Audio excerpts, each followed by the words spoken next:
Holy shit, everybody. What a response to my last video I have gotten already.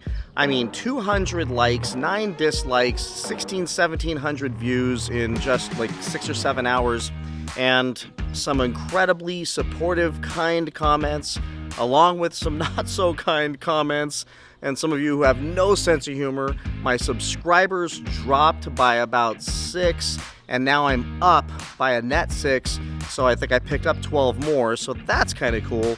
But in the meantime, it was like watching GameStop stock go up and down, watching my subscribers, because there is no forgiveness on YouTube with some people. But I wanted to respond to all of your comments, or at least some of the key comments, because I don't know if I was super clear, and I also had a few developments, and I wanted to make sure you all understand exactly what I'm trying to pull off here, and where there might be some light at the end of the tunnel as well. First, we got to roll that intro. Got so much weight on my shoulders, enough to knock me out, but I'm still holding the throne. You never know till it's over. So pretty it hurts. Just beware of it. Did you put my key away? I need the key. It won't start. Need more than a key. No. There we go. What do you think? What do you think I should do? You think I should figure out how to keep the Hellcat and the Lamborghini?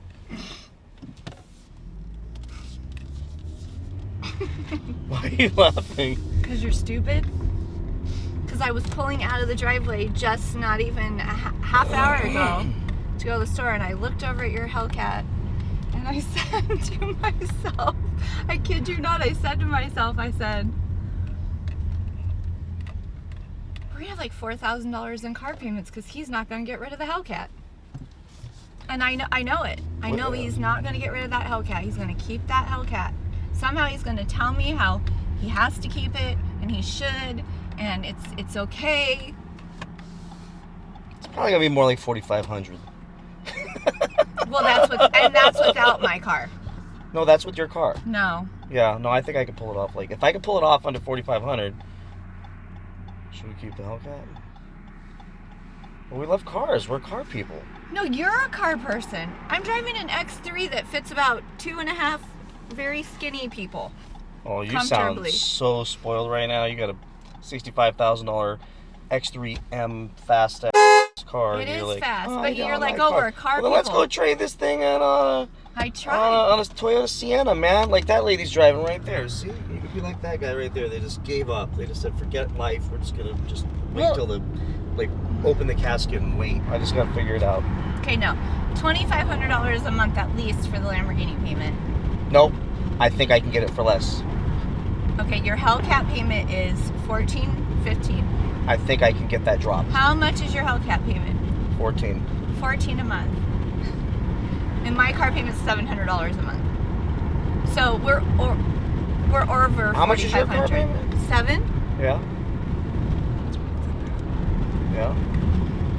And that's cheaper than what my 8 Series or my Panamera is going to cost. So, or my Escalade.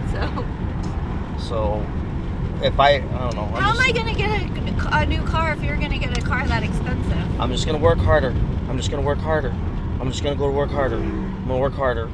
And I'm going to, like, you go in and make things, and then there's cool things that come out, like that amazing mac and cheese you haven't made in a while. Like, you make it, and it comes back. I don't know what you do in there, but somehow that stuff comes out, and it tastes incredible. I'm going to go do the same thing with money, and then make it happen. It takes a lot. It's a lot of effort to make that macaroni and cheese. And it's a lot of effort to make enough money to afford a Lamborghini and a Hellcat. So it's both. You know exactly what I'm talking about then. You know what I mean? I'm just wondering how I just have to make a lot of mac and cheese. How my 7-passenger vehicle goes into that picture, though. I already account for your car. That's never going to be affected. I got a budget there, you know? But if I get you bought that, though, too, without telling me. You didn't lease it, you bought it, and you didn't tell me you bought it, even when you bought it. You're like, I got and so I assumed you leased it. Yes, and I didn't ask you how you made the mac and cheese. It just tastes amazing when it gets You didn't ask me because you don't care. I care. All right, then I'm gonna figure it out. I'll run the numbers by you. All right. I'm just complete. You do whatever you want as far as the Hellcat and whatever else. Cool. All right. But I'm. All right, so let's have a chat, everybody. I am sorry about that video yesterday. As a matter of fact, when I was filming it the whole day, I was having tremendous anxiety about even bringing everybody into this. But I've always told you from the beginning, when I started this channel and I started buying these cars, that I was going to be extremely transparent because I felt like there was so much fakery on YouTube. And I absolutely am not going to be that person. I want to be straight up transparent. And what happens when I tell you all the truth and I tell you exactly what's happening, I don't withhold information, you're legitimately inspired to go and try and do things like I'm doing yourself. So for that reason, I'm just not going to not tell you the truth. I'll tell you exactly how much I make on YouTube, which I've done in other videos. I'll tell you everything. So yesterday I filmed that video and I wanted you all to see that I'm buying a supercar. I want one. I've wanted one forever. I mean, this shirt was given to me by the salesman at the Lamborghini dealership, and I figured at the time this is probably the closest I'm ever going to get to owning a Lamborghini is to own this shirt. And this is not about me trying to be somebody on YouTube. It really has nothing to do with that, as a matter of fact, to an extent that I even considered, my wife would confirm this, not telling anyone that I even bought the Lamborghini and just keeping it quiet because I didn't want to hear all the crap. And frankly, my channel is, for the most part, muscle car, Mopar channel. But then I realized that's just me being concealing again. Every time I film a video, I'm going to have to cover up the car, hide the car, pull it around the corner, kind of like what I do with the Prius all the time. And that's just stupid. And why not bring it to the channel? Because maybe some of you out there have the same aspirations and dreams that I have. And this can inspire you to go out and chase your dreams as well. So I'm not going to lie. I'm going to tell you the truth, what's going on. And after I post this video, exactly what I thought would happen was I would have a group of people, frankly, most of you, who were incredibly supportive and shared exactly, what I asked you to share, which is which car would you pick? And some of you said exactly what I knew you would say, to say keep the red eye. And some of you were really, really mean and nasty. And some of you were incredibly kind and supportive, and I appreciate that. So what I decided to do is take the comments, at least I think I've got 7 of them here, and just address these, because I think these, even if you didn't say this, maybe you're thinking this. So this will just put all those questions or concerns to rest. So the first one, the guy says, and by the way, I appreciate this, don't stretch yourself.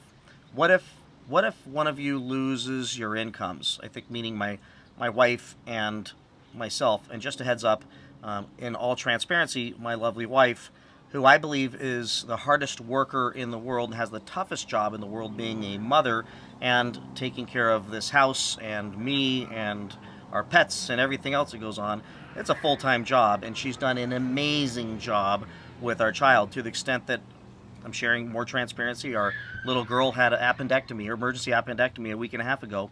And thank goodness, because my wife does not have to go to work every day, she was able to spend absolutely every second, short of, she couldn't go into the actual operating room with her, but at the hospital, at home, in her room, sleeping in her room with her until she recovered. And that was a luxury that we have, thank goodness, because after I met my wife, she was able to, fortunately, and as soon as we had our baby, quit her job and never go back. And some say, well, she retired at 40. I don't think having a child is retirement. That's a hell of a hard job, because frankly, I'm just a fun guy in the house, and she makes this place hum and always has. So I'm not worried about losing her income. Her income doesn't come in the form of cash. It does in the form of supporting me to go out and make cash, and she does that very, very well. So I'm not worried about losing her income. I've sustained this family we've been together for 15 years now, and I've not made any major mistakes that would take us down, other than in 2008, which was shortly after we met, which was basically a byproduct of several years before of bad behavior, not thinking that I was going to be a dad and get married and settle down, where I did go down in flames. That'll be a whole other video, but I've learned big lessons from 2008, and I'm never going to make those mistakes again. It's just not going to happen. I don't carry big credit card debt, and I make sure that if I buy cars, I have a really easy, quick exit strategy. So I've done some things way smarter than I did before, but I appreciate the concern about losing one of the incomes. And if I lost one of my incomes, meaning, I have my job, and then I have a lot of my stocks and trading and investments and things like that, and that's some income too. Then I have YouTube. Right now, YouTube doesn't make me enough to where if it went away tomorrow, life's going to be changed dramatically. So we'll be okay. So don't worry, and just know that I would not make this decision to buy a car like this at this price level if we didn't have significantly more reserves to where we've been fine for the last 10 years. My objective was to make sure that that is not affected, that I don't suddenly, on a whim, go out and buy something that puts us in tremendous financial peril. What's happened in this last 6-8 months, like I mentioned in the other video, was some really great things have taken place. Great things with the stock market, great things with my job, with life, and other just wise, almost accidentally wise moves that I've made that have resulted in some significant cash influx that's going to make the down payment, make this payment palatable. The problem is to have this Hellcat Red Eye at $1,400 a month and a Lamborghini at $2,000 to $2,500 a month, it starts to just seem like absolutely just a little bit too much. And coming from being a plumber's son and not having a lot growing up, there's just some things in my head that just I can't get my head around, even if we could afford it, which frankly we really could, but I don't want to hurt ourselves. I don't want to put ourselves in a position where if there was a downturn or there was a hiccup in the marketplace or something, some catastrophe took place, that suddenly, you know, we're repoing cars and I'm regretting decisions I've made. So I've got to think this through very carefully. And I shared with you all what the strategy was yesterday, which was the getting rid of the Hellcat, getting the Lamborghini, getting the Scat Pack, getting rid of the Prius, and basically increasing my monthly expenses very nominally and taking some of the cash that frankly was a benefit of this incredible market, not even my genius, just incredible market that I didn't have otherwise, that isn't coming from any solid savings and investments and retirement that we have, and putting it down on this car so that I can enjoy my car, enjoy my life even more, which frankly my wife and daughter and parents and everybody around me understands that's important to me. It's never not been important to me, so they support me in that, as long as I don't put anyone else in jeopardy. So that's number one. Number two, a guy said, and I love him for saying this, you said you'd be buried in that Hellcat. Now I've said that in no less than about 10 videos. I said I'm going to be buried in this Hellcat. And that does stick me in the chest that I said that and I meant that, and I still feel that in my soul. So I feel like when he said that to me, it just hit me right here too, that, you know what, I need to figure this out. I need to figure out how the hell to keep this Hellcat. I got to figure that out. And maybe I shouldn't do this unless I can. And that takes some numbers crunching, and frankly, I had to get an abacus out and 5 calculators and a couple people with college degrees to help me figure this one out. But thank goodness I have some friends like that that can help me figure this one out, and I'm going to work on that. And there's a really strong chance that my strategy might work out. A lot of it's dependent on the next 30 days. Next 30 days with Q4 results in the stock market from a lot of the companies I'm invested in, that I could have a doubling in some stocks that just solve this problem. And it's very likely, we've seen it happen with some companies right now, and it could very well happen. But a lot of these quarterly reports aren't going to come out until the end of February, the beginning of March. So I've got to wait for those things to take place, and I am. I'm not going to sign a document on a new car until those things happen, because it can go the other direction too. So that's a little bit of transparency as well. Next, most of us came here for the Mopar. Don't forget about us by doing all this Lamborghini content. Again, part of me was like, I'm just not even going to tell anybody about the Lamborghini. I'm just going to keep going on the Mopar thing. It's working for my channel. It's growing consistently. I was going to buy the Scat Pack and a charger, and I've never had the opportunity to modify a charger or fix up a charger, and I think there's just so much extra versatility with the charger that I can do so much really cool stuff with that. And we can go back into doing the stereo system and that thing, and I can help you guys doing even some minor engine mods and things like that. There's so much I can do to the charger to show those folks some love, because there's a lot of Charger fans on this channel. So I thought that would be great. And the Scat Pack is an incredible car, and if you watch my other videos, it's the car that I believe is the single best car that Dodge makes when it comes to the Dodge Challenger or Charger. So that was where I was headed with that. But my heart hurts trying to even think about getting rid of this thing. This is the most fun car in the world, so I'm working on a solution there. I met another guy say, and I love this guy too because we made up, unsubscribing today. Came here for the Challengers and not the blank Lamborghini. Remember, I'm a corporate guy. I can't say some of the things you guys say. I just can't do it, and I'm not gonna do it. And frankly, I'm not that way anyways. But nonetheless, yeah, that stung a little bit, because if you're only here for the car, then I could just post videos of the car and me not saying anything, and then you would stay. And it's almost like saying to my wife, I'm only with you because you're hot. Nothing else. I don't care what comes out of your mouth. I don't care the substance of who you are, what you contribute to the world, what kind of mother you are, what kind of wife you are, and what kind of incredible mac and cheese you make. Bottom line is, you're hot. And my car is hot. But me, not so much. Now, I'm with you on that. I'm humble. I recognize that watching me on TV doesn't get anybody super excited. But to tell me that the only reason you're here is because of my car, nothing I say, all the motivation and good I try to bring to the universe via this channel, none of that matters. You get rid of that car, I'm out. Well, thank you to this gentleman, because we had a little banter back and forth. And yes, I can be a little aggressive sometimes and caustic when people are nasty in the comments. And we met in the middle. I told him I'm still going to get a Charger if I have to get rid of the red eye, but I'm probably going to try and figure out how to keep the red eye.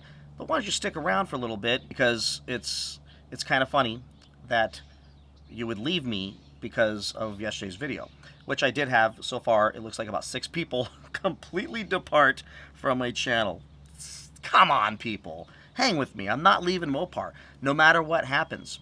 Next, somebody said midlife crisis. One of my Prius followers, of course it comes from the Prius follower. I mean, come on, man. I mean, I'm like the most equal opportunity car guy in the world, and you're going to throw that rock at me and tell me like, how many times in my videos have I said, I'm okay with having a midlife crisis, but I've had one since I was like 16 years old.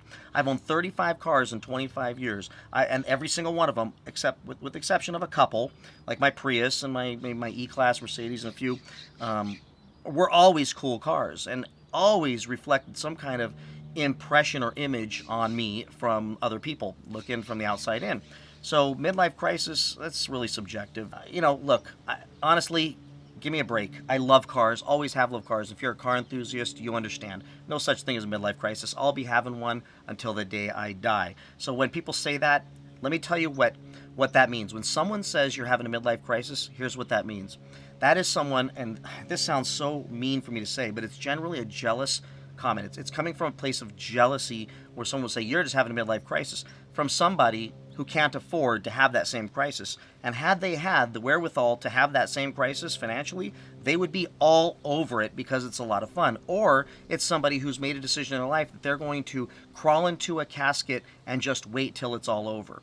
I'm not going to do that. I'm not going to jump in a minivan. I'm not going to make these decisions to just not live my life. And I don't care if cars aren't your thing. If traveling's your thing, then go travel and have fun. But I'm not going to judge you because that's what you like to do. So don't judge me and tell me I'm having a midlife crisis because I love cars. That's just so stupid. Just because I turned 50 years old, now all of a sudden I'm having a midlife crisis. People have been saying this about me forever, and it's just time to let that go. Or, like, screw it, I'll embrace it. I'm having one. So what?